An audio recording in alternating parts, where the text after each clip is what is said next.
મિત્રો સ્વાગત છે આજના આપણા નવા બ્લોગમાં। તો આજે ઘોડીને સામાન કરવાના એ ફુલેકાનો આગળ બ્લોગમાં કન્ટિન્યુ બન્યા રહેજો।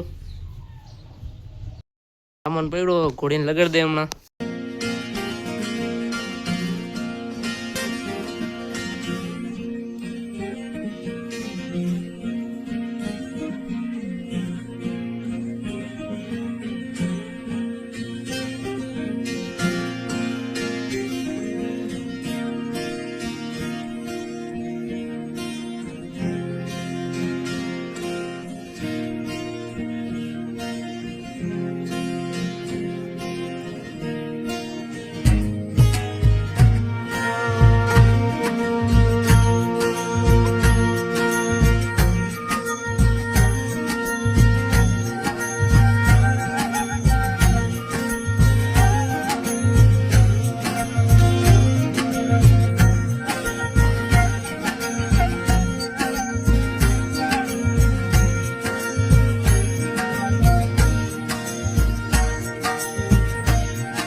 ડેલે આવી ગયા ઘોડીને પાવાની પાઈ આવી હવે ઘોડીને બ્લોગમાં કન્ટિન્યુ બન્યા રહીજો।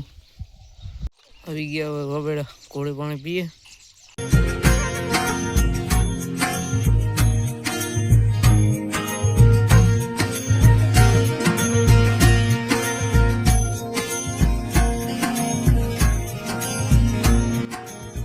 આજના બ્લોગમાં આટલું જ, મળીએ આપણે નેક્સ્ટ બ્લોગમાં।